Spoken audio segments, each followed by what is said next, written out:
welcome back to my channel on this beautiful day out.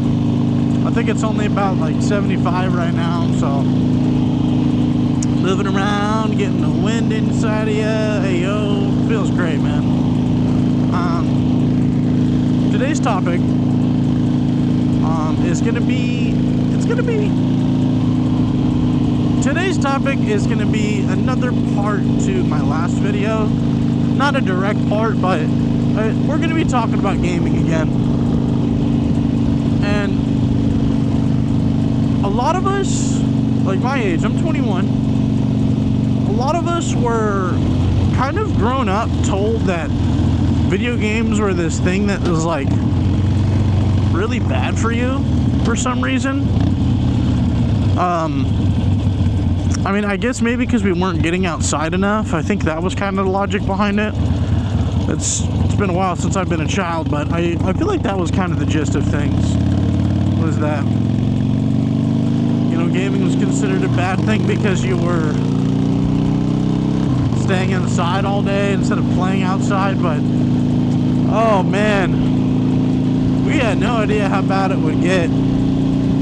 Because nowadays, I mean, our biggest issue is like this brain rot shit that we deal with, man. Gaming used to be something that was considered really bad for your brain. And I feel like now, gaming is actually one of the better things for you. You know, because as humans, you know, we're not going to be productive 24/7. We need some kind of like entertainment and some kind of like escape from our day-to-day lives. And gaming is honestly one of the better options out there right now. You know, like me personally here in Arizona, you know, during summer break, when I was a little kid, I mean, we'd play outside, but man, it's fucking hot out here. Once me and the boys realized we could just have fun, like, inside playing video games, fuck, dude, that's what we were doing. It's just, it's so much easier, you know, we can sit in the comfortable AC instead of having to be outside and sweat our damn nuts off, you know?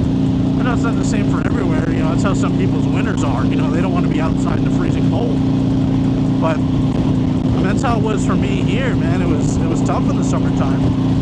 But, you know, with all the brain rot that's out there now, like TikTok, Instagram, YouTube Shorts, Facebook, all of these are just terrible forms of entertainment because they're just these gross, constant dopamine hits that are just fucking with our sense of reality and our sense of purpose.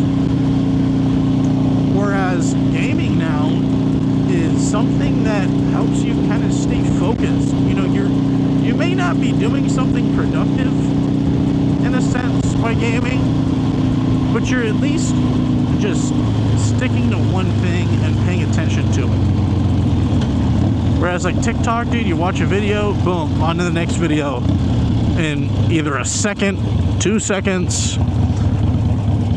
It's terrible.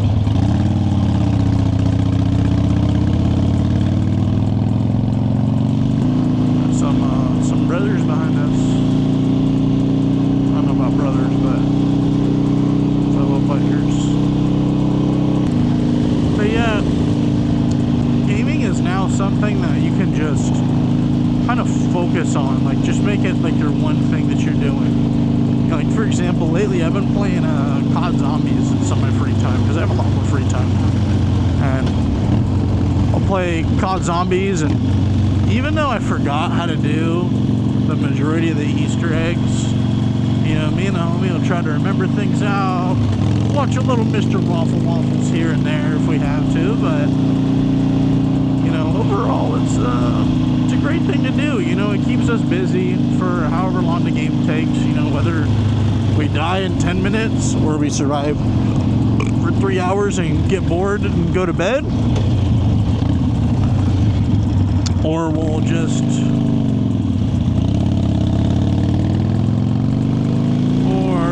another thing I've been trying to get better into is Rust. Because Rust, man, that game's a lot of fun. I'm kind of rusty. No pun intended. gotten pretty bad at the game, but you know, they're games that you can just focus on, and they're games that involve teamwork, focus, and skill. Whereas sitting in your bed watching TikTok reels, watching Instagram with just these fucking awful videos. I can't stand the content that people are putting out in short form platforms. I'm not even making like good content per se. I'm not trying to pretend like I'm better than people, but I feel like with my videos, I'm just a person. I'm talking. I'm doing my own thing. My videos. The point of my videos are not to like break the algorithm or something. I'm literally just putting videos out there to try to entertain people that might have similar interests in me. And the long-term goal is, you know, to have stuff on the internet that my kids can find when I'm younger, you know, when I'm older, or my grandkids. Because, you know, just into another story here, my great-grandfather is still alive.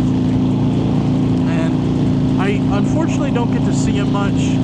He doesn't have, like a phone. I really don't have much ways of communicating with him outside of, like, being in person. But he lives all the way out in Cali, and it's like a 6-hour drive, so I can't just, like, go, like, just go chill with him for a little bit, man. But he actually has a website. I'm not going to share the website, but he has a website talking about the things he did, and the stuff that he was doing when he was younger. And it's really awesome, because I understand that there are people out there that never even got the chance to meet their grandparents. And someday, when I have kids, I want their kids and my kids, when they're older, when I'm dead and I'm not on this earth anymore, I want them to be able to look back at something and have some way of just going into my mind a little bit, you know, seeing like where my head was at when I was their age. You know, that's why I wouldn't say I'm an open book on here, but you know, I'd like to kind of share my thoughts and places in my head, so that, you know, one day people can learn from it, or even people right now. It doesn't even have to be people related to me. You know, maybe one of these videos that I make just talking about, you know, taking risks and shit, like, you know, quitting my job and trying to go into a different career path. You know, maybe something like that will encourage somebody else to bet on themselves and take a risk. You know, as humans, the best thing we have is our communication between each other. And we've been given this tool in the last couple decades that allows us to communicate with each other instantly across the world. It doesn't even need to just be like, you know, you're sending a text to your friend who lives 10 miles away from you. You know, you can use messaging services to talk to people across the earth. You know, somebody watching this video could be from Australia. If you're watching this video and you're from Australia, you're fucking awesome. I love you. I don't want you to know that. But anyways, I think I'm kind of getting a little off topic here, but I wanted this video just to weave back into things. Video games nowadays are not the worst thing for you. And our generation was kind of grown up to believe that video games are this terrible or bad thing for you, when in reality they're not anymore. They used to be pretty looked down upon, you know, when I was a kid. It wasn't like cool to play video games. You know, you had to like find friends that were into games too. And that's kind of how I made friends in school, because I've always been a gamer. My dad was a gamer, and it was nerdy back then. After COVID, it's not really a nerdy thing anymore, because that's what everybody was doing. Not really everybody, but yeah. But anyways, let me know what you guys think. Comment down below. Do you guys play video games? Do you even give a shit about anything I talked about? I'm sure if you don't, you probably would have already clicked off this video. So if you're still listening,